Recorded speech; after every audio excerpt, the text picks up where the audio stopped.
Live from Fox 56 Sports, this is Home Team Friday Nights. Sponsored by Aptiva Health Orthopedics. Good evening, and thank you as always for tuning in to Home Team Friday Nights. Jordan Adams alongside Connor Sturgill. No Colby Wilson tonight, folks. She's off for the next couple of days, but it's all good because Connor is ready to come off the bench, make a start tonight, and drop 40. Right, Connor? That's right. I'm out of my corner. I got the starting role, getting called up, next man up mentality. So I'm going to do my best to fill Colby's spot. But I mean, we're getting close, like I said, in the open right there, getting close to the end. So all these games just mean a little bit more, don't they? Yeah, we got a ton of games. We're going to start right here in the city, Connor, and maybe the biggest one of the night. That's right. It is the Battle of the Blue as Lexington Catholic makes the very short drive over to Lexington Christian. Off the opening tip, Dawson Farmer gets into the paint, gets the hoop, plus the contact. No foul, though, but he is only a sophomore, so a bright future for him. Everett Stewart, though, with the quick answer as he gets the friendly roll through some contact, and the Knights fans, they were loud and proud. Not wearing blue, wearing green, but, fashion choice for everyone. Jack Gamble, though, he's going to get the kick out, and he's going to hit nothing but net on the three ball to put the Knights on top early over their rival. And then later on, it's going to be Ben Warren driving in with the behind-the-back pass to Everett Stewart, who scores to extend the LexCat lead as they go on to win 74-35 to improve to 17-6 on the year. A big-time win against a big-time rival. Connor, one of my favorite things we do here is our Inside Access segment. It makes me feel like I'm part of the team. I know my playing days were a long time ago, but it's really cool to get inside the huddle, listen to the coaches, listen to the players before the big game. And tonight, I got a chance to step in the locker room with the Bryant Station defenders. Check out here, Coach Champ O'Ligon. Take a listen.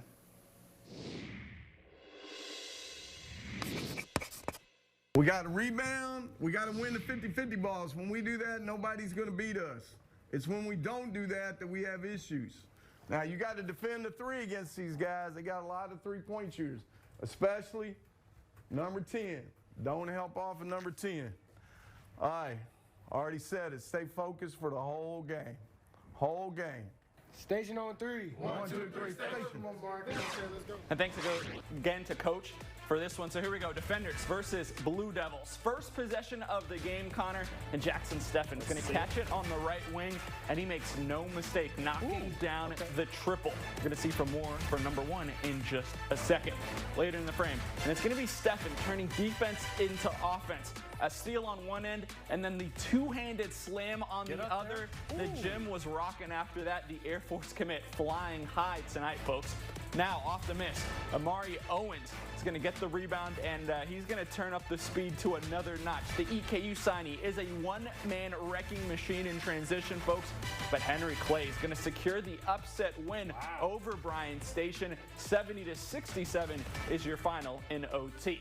Elsewhere in the city, Frederick Douglass hosted Sayre tonight. We're going to start in the third quarter as John Gaines is going to take the handoff, and he's going to finish off the glass amongst the trees right here for the bucket for the Spartans. Nice move from number 1 right there. On the very next possession, though, Tate Robinson's going to get a little bit of room, and he's going to let that fly every single time. He's one of the best sharpshooters in the entire city. Now, Robinson, he's going to give it up, and he's going to find his teammate Thurman Wade, who calmly takes a dribble inside the line before knocking down the midi. This game would also go to OT, Connor, as the Broncos win it 69-61. Love all these tight finishes. Meanwhile, over in the state capital, the Frankfort Panthers looking to play spoiler during homecoming for the Franklin County Flyers. And the Flyers letting the Panthers know this is their city as Delano Collins with the putback and then some hopefully friendly words to the defender getting teed up for it. But I do like the emotion from that. Panthers want all the smoke, though, as Rajon Floyd with one of the most athletic layups I've seen this season over the block attempt gets the shot to fall, but the Flyers not letting the Panthers have any hope in this one as freshman Noah Coleman takes the bump, no foul, but still gets the bucket as the Flyers beat their city rival 66-55. And there are plenty of players all over the state that look to lead their teams on deep playoff runs because obviously in the postseason, the stars are what matter. And for the Boyle County Lady Rebels, they're led by a rising young star. Sophomore shooting guard Addison Yates has been doing nothing but getting buckets and winning for the Rebels this season. Yates leads the Rebels in scoring at just under 20 points a game, which also has her in the top 35 in the state. She is also deadly from three, shooting nearly 38% from beyond the arc, as she has the Rebels in the driver's seat in the 12th region. And coming up after the break, we'll head out to Nicholasville for another East-West showdown. Keep it here on Home Team Friday Nights. We're the Lincoln County Cheerleaders, and you're watching Home Team Friday Nights. From Fox 56 Sports, you're watching Home Team Friday Nights. This is Garrett County Student Section, and you're watching Home Team Friday Nights.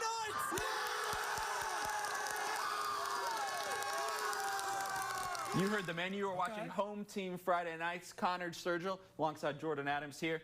Connor, good first block. Stayed mostly in the city, but we had one game out in Frankfort. But we're going to head even further outside the city limits for some big games. That's right. We were in the 11th. Now we're going to the 12th region, which is probably the equivalent of the SEC, just absolutely bananas, as the Danville Christian Warriors taking on the Lincoln County Patriots, also in a district battle right now.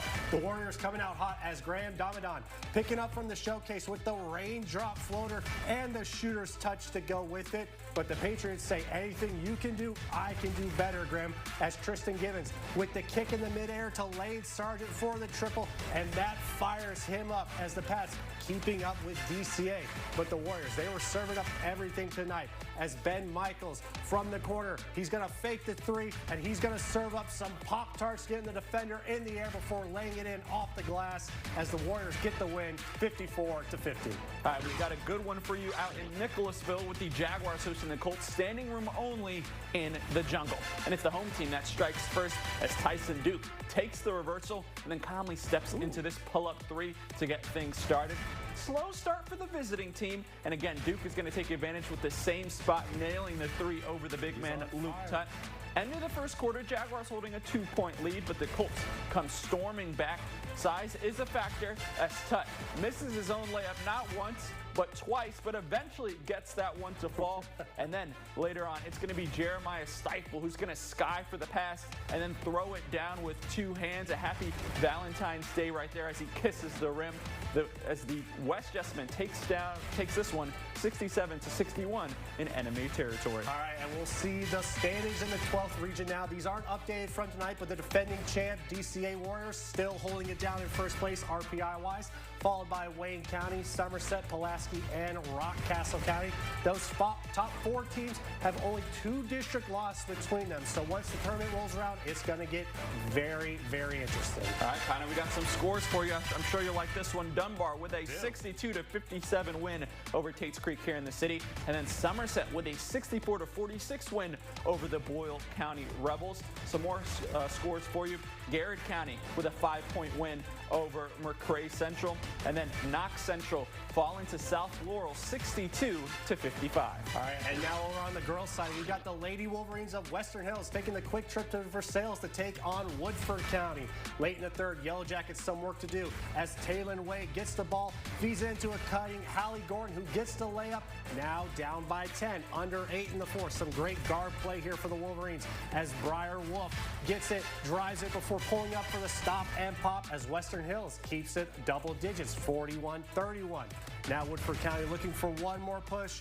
Lots of bull movement, waiting for the right shot, feeding it to a cutting Tarina Sanford, but Wolf steals it, then feeds it ahead to Aubrey Perkins, who gets the hoop plus the harm as Western Hills gets out of Versailles 55-42.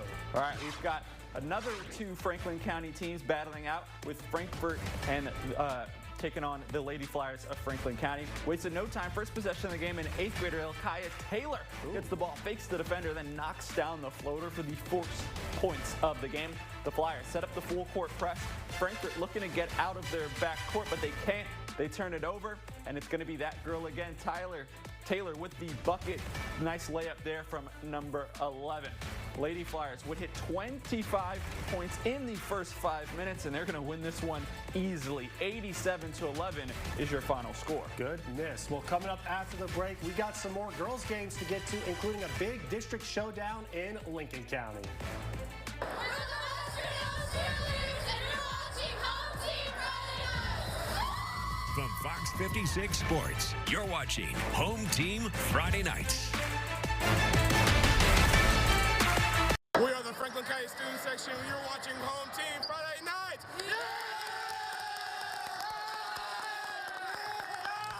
All right, I like it. The girls, they got a big win, obviously very dominating win, but I mean, a lot of big games going on district, region, as they set up kind of the seeding for Jordan. I mean, we're getting down to the nitty-gritty in it. No doubt about it. Talking about some big games and some big wins, we had a big one over at Nicholasville. We already saw the boys game, but now we're going to see the girls with East-West rivalry. Fourth place Colts heading across town with an undefeated district record. Jaguars looking to change that, picking things up in the second quarter. Colts already lead, but that's where Kayla Hubbard with a nice pass, thanks from Victoria Wilson. A couple plays later, and it's Caitlin Napier in the low post, puts it up and over her left shoulder, high off the glass and in. Jaguars building on some momentum, hoping to claw back into this one. Colts looking to respond. Katie Maston, I should say, draws the help and hits Zariah White for the layup. And then second half action, West Jessman just pouring it on. Maston with the nice triple there. And then West Jess is going to take this one fairly comfortably in the end. A 30-point win, or less than 30 points, 75-47. All right, well, congratulations then. Meanwhile, the Lincoln County Patriots gained their shot at the defending region champion Danville Christian Warriors. And the Patriots were getting what they wanted inside, as Riley Town says, I'll do it myself, curling inside for the tough bucket. But the Warriors, they are champions for a reason. And because of plays like this from freshman Nadia Abrams, who's going to step through the contact, get the foul to go with it. Nice continuation there. But the Patriots kept it in the paint all night long, as Alyssa Burkhart with the nice pump fake, followed by the step through and the nice friendly roll, as Lincoln County knocks off DCA 55-44. How about that? Well, down the street, Bryan Station made the trip over to Henry Clay. Third quarter action, and it's going to be a Kaya Wade. She has the ball in transition, Connor, and no one's going to pick her up, so she says, okay. And she makes the triple. Nice shot there from number one. The Blue Devils, though, are looking to claw their way back into this one, trailing. They're going to move it around the perimeter, and Aaliyah Bard is going to knock down the corner pocket three. Nice shot there from number four, but Wade and the defenders would not be tonight. A nice crossover from number one here, and then a little scooping layup with the right hand. As Clay had a chance to tie this one late, but Station is going to take this one 48-45 is your final score. All right, and some more girls scores from you from around the state. Lafayette, probably one of the better teams in the state. They beat Scott County on the road 51-39. LCA gets an overtime win over Lexington Catholic 36-34. Pulaski County with a big road win against Southwestern 49-43. And Rockcastle County takes down Madison Southern 62-48. And Colby isn't here tonight, so I like our odds of winning play of the week. Jordan, we'll take a look at our nominees after the break. From Fox 56 Sports, you're watching Home Team Friday Nights.